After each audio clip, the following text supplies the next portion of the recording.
మండుతున్న ఎండలతో ట్రాన్స్ఫార్మర్లు టపాకాయల్లా పేలిపోతున్నాయి. ఖమ్మం జిల్లా వ్యాప్తంగా నమోదవుతున్న విపరీతమైన ఎండ తీవ్రత, దానికి తోడు ఇళ్లల్లో ఏసీలు, కూలర్ల వాడకం విపరీతంగా పెరగడంతో విద్యుత్ లోడ్ ఒక్కసారిగా పెరిగి ట్రాన్స్ఫార్మర్లు కాలిపోతున్నాయి. బాంబులు పేలినట్లు బ్లాస్టింగ్ అవుతూ ఉండడంతో జనం భయాందోళనకు గురవుతున్నారు. ఖమ్మం నగరంలో ఎండల ఎఫెక్ట్తో పేలుతున్న ట్రాన్స్ఫార్మర్స్పై సాక్షి స్పెషల్ రిపోర్ట్ ఇప్పుడు చూద్దాం. ఖమ్మం జిల్లాలో భానుడు తన ప్రభావం చూపుతున్నాడు. ఎండలు మండిపోతున్నాయి. అత్యధిక ఉష్ణోగ్రతలు నమోదవుతున్నాయి. ఉదయం 9 గంటల నుంచే సూర్యుడి ప్రతాపం మొదలవుతోంది. సాయంత్రం 6 గంటల వరకు బయటకు రావడానికి భయపడాల్సిన పరిస్థితి. దీంతో ప్రజలు ఇళ్ల నుండి బయటకు రావాలంటేనే భయపడుతున్నారు. కూలర్లు, ఏసీలు వేసుకొని ఇంట్లోనే సేదతీరేందుకు ప్రయత్నిస్తున్నారు. దీంతో ట్రాన్స్ఫార్మర్లపై అధిక లోడ్ పడి డీటీఆర్లు కాలిపోతున్నాయి.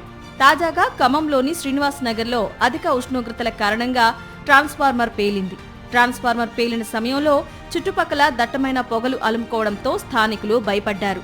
వెంటనే ఫైర్ ఇంజిన్ కు సమాచారం ఇవ్వడంతో ఫైర్ సిబ్బంది ఘటనా స్థలానికి చేరుకొని మంటలు అదుపులోకి తీసుకొచ్చారు. మంట వచ్చే టైంలో అందరం పడుకున్నాము. కానీ లైన్ మెయిన్ వస్తూ అటు చూశాడు. మంటలు వస్తున్నాయి ఏందనేది చూసి కరెంటు ఎల్సీ తీసుకొని అది మంటలు ఎగిసిపడుతున్న టైంలో ఫైర్ ఇంజిన్ కాల్ చేసాము. కాల్ చేసే టైంలో ఫైర్ ఇంజిన్ లేట్ అయింది. ఈ లోపు మేము అందరం కలిసి నీళ్లు కొట్టడం జరిగింది. నీళ్లు కొట్టిన అనంతరం అది మంటలు ఆగిపోయాయి. మంటలు ఆగిన తర్వాత కొంచెం ఇంటిపైకి మంటలు ఎగిసిపడ్డ టైంలో అందరం కలిసి దాన్ని వాటర్ జల్లి మట్టి జల్లేసి దాన్ని ఆపడం జరిగింది. కానీ నిర్లక్ష్యం ఏంటి అంటే స్థానికంగా ఉన్న ఏఈ గారు దాన్ని కొత్త ట్రాన్స్ఫార్మర్ వచ్చే సంవత్సరం అయినా సరే దాన్ని పట్టించుకోకుండా పక్కకు పెట్టేశారు.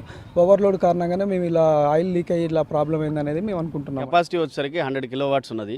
100 కిలోవాట్స్కి సంబంధించి సరే ప్రాబ్లం జరిగినప్పుడు దానికి సంబంధించి అనలైజేషన్లో ఎలక్ట్రికల్ డిపార్ట్మెంట్ వాళ్ళు దాని తర్వాత 160 చేశారు. 160 ఎందుకు చేయాల్సి వచ్చింది? సమ్మర్ వస్తుందంటే ఎక్కడైనా ఏ ఏరియాలో అయినా వినియోగం ఎక్కువ ఉంటుంది. దీనికి సంబంధించి ముందస్తుగా ఒక సర్వే అనేది చేసుకుంటారు, చెక్ చేసుకొని దాని ప్రకారం పెంచుకోవాలి. కానీ దీనికి ఇక్కడ స్థానికులను అడిగితే తెలుస్తున్నది ఏంటంటే 1 సంవత్సర కాలం నుంచి దీన్ని 100 kV కొత్తది శాంక్షన్ అయినా మార్చలేదన్న విషయం తెలిసింది. కనీసం ఎండాకాలం వచ్చినప్పుడైనా మార్చి ఉంటే దానికి వేరే విధంగా ఉండేది. 160 kV ఇప్పుడు అవసరం ఎందుకు వచ్చింది అనేది ప్రమాదం జరిగాక చేస్తే నష్టం రాకముందు చేయాలి. కానీ దాని నష్ట నివారణ చర్య అనేది మొత్తం అయిపోయినా చేస్తే ఎప్పటికైనా ఎలక్ట్రికల్ డిపార్ట్మెంట్ వాళ్ళు సర్వే చేసి ముందస్తుగా ఎక్కడెక్కడైతే కెపాసిటీ పెంచాలో ఆ ట్రాన్స్ఫార్మర్స్ చేంజ్ చేయాలి. ఇండివిజువల్గా కూడా ఎలక్ట్రికల్ మీటర్స్ యొక్క కెపాసిటీ కూడా దాన్ని ఎక్స్టెండ్ చేయాలి. ఇప్పటికే చాలా ప్రాంతాల్లో ఓవర్లోడ్ కారణంగా ఏసీలు పేలుతున్న విషయం తెలిసిందే. ఈ ఎండాకాలంలో లోడ్ పెరిగి ఇలాంటి ప్రమాదాలు జరిగే అవకాశం ఉన్నందున స్థానిక విద్యుత్ అధికారులు సబ్స్టేషన్ల పరిధిలో లోడ్ బ్యాలెన్సింగ్ తనిఖీలు నిరంతరం చేస్తూ ఉండాలి. తనిఖీలు చేయకపోవడం వల్లే ప్రమాదాలు జరుగుతున్నాయని స్థానికులు చెబుతున్నారు. త్రుటిలో ప్రాణాపాయం తప్పింది, కానీ ఏదైనా జరగరానిది జరిగితే పరిస్థితి ఏంటని ప్రశ్నిస్తున్నారు. యాక్చువల్గా శ్రీనివాస్ నగర్లో చూసుకున్నట్లయితే ఎప్పుడు ఈ టింబర్ డిపోలు అనేవి ఎక్కువ ఉంటాయి. సో కరెంటు వినియోగం కూడా ఎక్కువ ఉంటుంది. ఇన్ని ఏసీలు ఇవన్నీ పెట్టుకోవడం వల్ల ఈ ప్రమాదం జరిగిందని అనుకున్నప్పుడు ఎవరైతే ఇక్కడ స్థానిక కార్పొరేటర్ కానీ, ఎవరైతే ఏఈ కానీ, కరెంటుకి సంబంధించిన ఉద్యోగులు కానీ అప్రమత్తమై ఉంటే ఈ ప్రమాదం అనేది జరగకుండా ఉండేది. సో దాన్ని నివారించుకోవడం కోసం ఇప్పటికైనా అప్రమత్తమై ప్రజలకి అందుబాటులో కరెంటు ఉద్యోగులు ఉండేటట్టు చర్యలు తీసుకోవాల్సిందిగా మా డివిజన్ నుంచి మేము కోరుకుంటున్నాం. ఇది ఒక్కసారి పేలింది కాదు, గతంలో కూడా ఇది 2-3 సార్లు. నేను చదివిన స్కూల్ పక్కనే ఉంది. ఈ స్కూల్లో చదివిన కాంచి కూడా చూస్తూనే ఉన్నది. కాకపోతే అది ఎలక్ట్రికల్ డిపార్ట్మెంట్ వాళ్ళు మాత్రం ఖచ్చితంగా ఫెయిల్యూరే. వాళ్ళు దీన్ని పట్టించుకునే నాదురు గారు ఎవరు గారు కింద చూస్తే దానికి మనం సేఫ్టీ అనేది చూస్తుంటే అర్థమైతేనే ఉంటుంది మనకి.